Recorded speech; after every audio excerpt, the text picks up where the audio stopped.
Hey everybody, and welcome to Super Lilly Bros. We just wasted a lot of time trying to get one heart piece with a sword. Now we're going to go see our grandma. We are going to get a lot of progress in this episode. We're going to, right after I talk for a while about this rug. Have you seen this rug, Christian? It is a beautiful rug. Give me the controller. Aw. I think I've mentioned before, this woman actually does kind of remind me of our actual real-life grandma. Yeah, you mentioned it. She tugs on my heart so much right here. Timbo, Ariel, don't go, don't leave. I think they added too many, adorable, characteristics in her. All alone. Oh, I feel so guilty. Oh, I hope my son doesn't leave me for dead. I'm going to die soon. You know, I seem to remember I need to use a fairy or something for her. But I only have the one fairy, and I'm afraid I'm going to misuse it. You gotta get the soup. Yeah. Alright, here we go. Please don't mess it up. Don't you dare. No, wait. No! Wait. Yeah. Oh my gosh. It gets me every single time. Every single time I'm fooled by it. Does that mean that she was dead? Or, dead inside or something? I think it was trying to imply that she was dying. Grandma is always happy to see your bright, shining face. Oh, Grandma, I'm so sorry I left. Timbo, my dear, sweet Timbo. You're safe. That's wonderful. Just wonderful. Did you do this? Did you heal me? Well, I kind of used a fairy on myself, and then the fairy was like... Oh, yeah, I did. Yes, yeah. Of course. Oh, you're such a sweet, sweet child of mine. Sweet child of mine. Oh, that's right.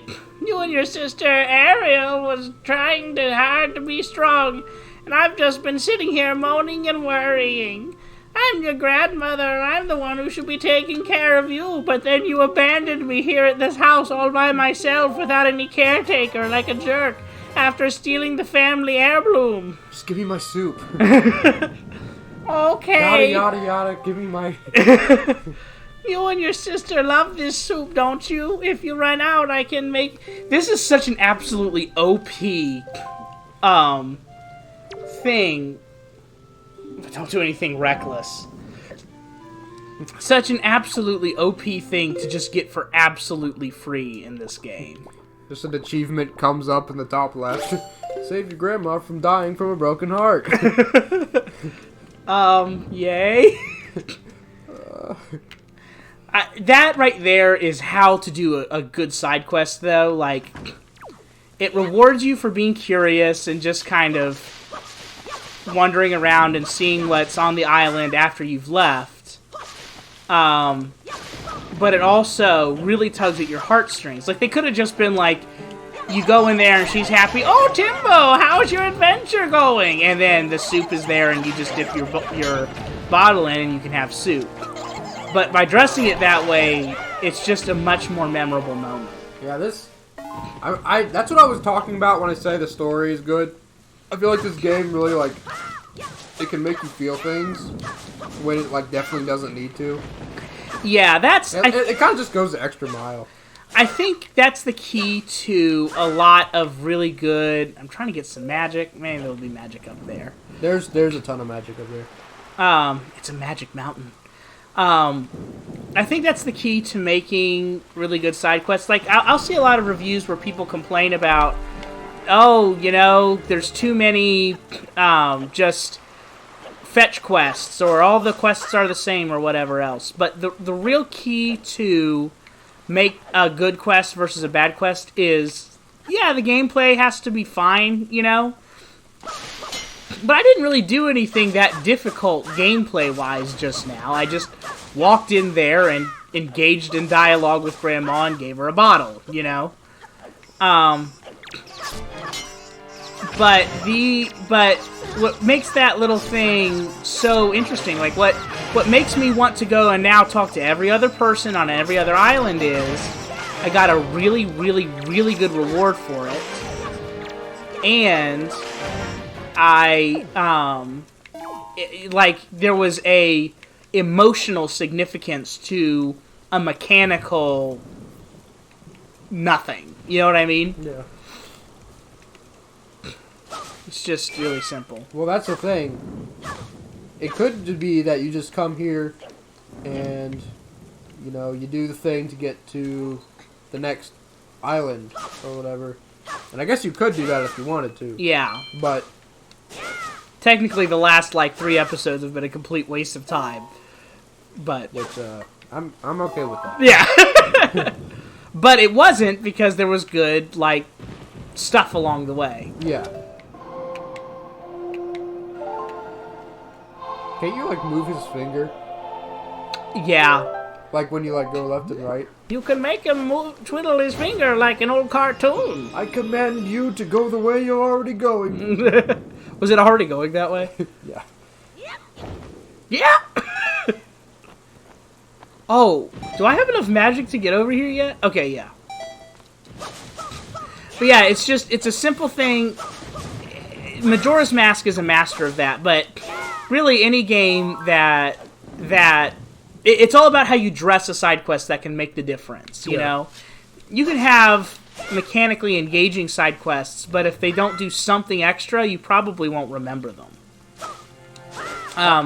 Ubisoft, with a lot of the more recent Assassin's Creed games, has really struggled with this, in my opinion. With side quests? Yeah, where they try to tug on your heartstrings in some way, but it just doesn't connect quite right. I don't think Assassin's Creed was ever good at that. Yeah, but in particular, the recent ones, they've actually really tried, and it just kind of doesn't connect. Yeah, like well, I mean, there's a lot of reasons for that, honestly. Yeah. There's, like, first of all, they, like, I feel like I feel bad because I feel like they kind of put some time into like the newer ones, but at the same time they didn't put like enough into it to make it feel like it's actually part of the game. It always feels like it's tacked on, and it's the same angle, and you're just like you're facing someone, and it's just like over the shoulder, and they all look the same, and it's usually something you can't remember. Yeah, and it's like, I don't know, they have these concepts that are really sad, and this is crazy to think about, because people always talk about, oh, well, you need to do voice acting in order to make something come alive. By allowing you to read a lot of this dialogue, it allows for you to read into these characters. Yay! If anything, Zelda proved the opposite of that. Yeah, and a lot of people disagree with us on that. Well, what I'm saying is, this game, usually voice acting does help stuff come out, but with certain franchises like this, it's kind of a strength, and when they, like, try to do it the other way, it doesn't work with anyone. Mario, how dare you disturb my family vacation? I'm not talking about that. But yeah, even if it's good voice acting, but like, so the voice acting in those games is normally really good, but for a lot of the side quests, it's just not quite there. Or they just have a limited resource, and so they have to reuse a voice or something. You know what I mean? Yeah. And so it's just like, yeah, the story is sad, but I guess I don't care. Because it's like, you know. I'm sure your mom dying of stage 4 breast cancer is very sad, but I've got a kingdom to work on. Yeah, basically. Like, these legitimately really sad stories, and it just doesn't connect quite right. But literally just this, with having this old lady just kind of sit there in a sad way and then say, oh, I'm so glad you're here, I was lonely. I mean, it's kind of like that for most characters in this game. Exactly. They do a lot with a little. To me, this is a really good point in like Zelda for like storytelling, because you have, like you said, like Majora's Mask, which is like all side quests. Yeah. But it's like 100% like amazing story all the way through. But it's like, it's very unique. That's like most of what the game is about. Then you have like a lot of other games that it's like, it's pretty much just copy and paste what all the other Zelda games have been doing. I feel like this game is it really is like kind of like following like the Zelda traditions, but it also has like a lot of creative liberties and makes them all work really well. Yeah, I agree with that. You know, the fact that like Link has like a family, that's pretty crazy actually. Yeah. Link tends to be pretty familyless. Even then, they still didn't let him have like a mom. Can't have that. There's just nothing. Wait, actually, hold on. Oh wait, I forgot. I forgot what I was doing. I was like waiting for the monster to come out. Big change in this is adding the little reticle for the cannon. That makes it so much easier.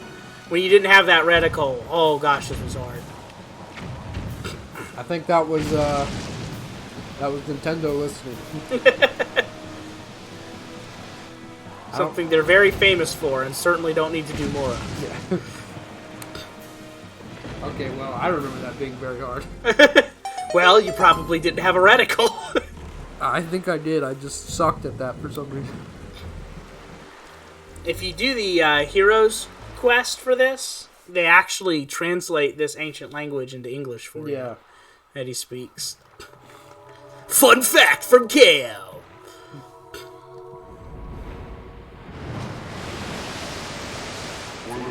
So, do you think he's related to like the Windfish and all those guys?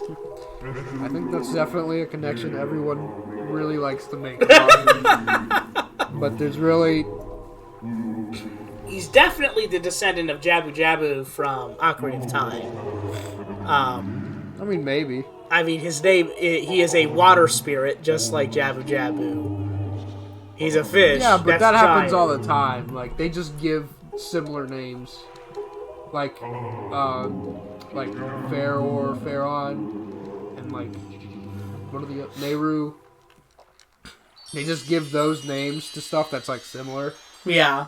Even though like they probably don't really have a connection. I don't know. I think this connection is really... This is literally Jaboon and Jabu Jabu. They're both water spirits.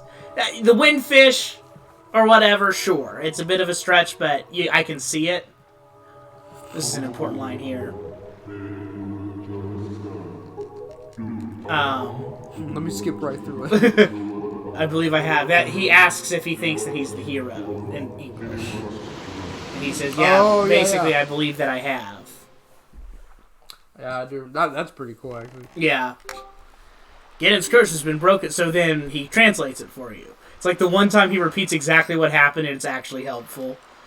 Yeah. Ganon's curse has been broken and the power of pure Jabu gave us more than all the pearls.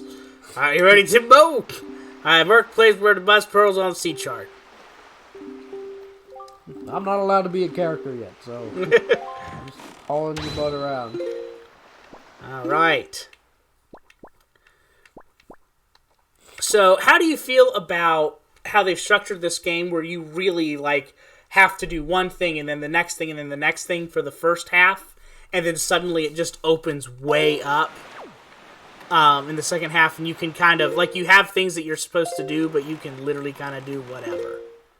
I mean, I really like the second half of the game, but I don't like the Triforce quest. Yeah? I guess, like, the first half is, like, kind of where you get to do a lot more, like, what the game is telling you to do, and then you get to the second half, and it's mostly just doing whatever you want with some chores you also have to do. I wonder if I missed You that. completely missed Yeah, it. I don't know. I'm sure it's fine. Yeah, it's one of those things I again think I've mentioned before. I think this is the proto Breath of the Wild. There's this end goal of what you have to do, collect the Triforce pieces. But once you do this, it's kind of like do whatever until you get there, you know? Yeah. But I really like this structure because I still get dungeons and I still get a very Zelda-y story, but then it opens up. You know what I mean? Mm-hmm. In a way that Breath of the Wild, that wasn't always there. I think it's more of like a little mini world, though. Like, you're free to do a little bit more, but there isn't quite as much to do, and like the grand scheme. Mm-hmm. Isn't this one of them? One of the... No, this is Shark Island. No. What are these doing here? Whoops. I missed the ball. Just keep going. Dadgummit, no. Just take the L. I am not taking the L. There were so many.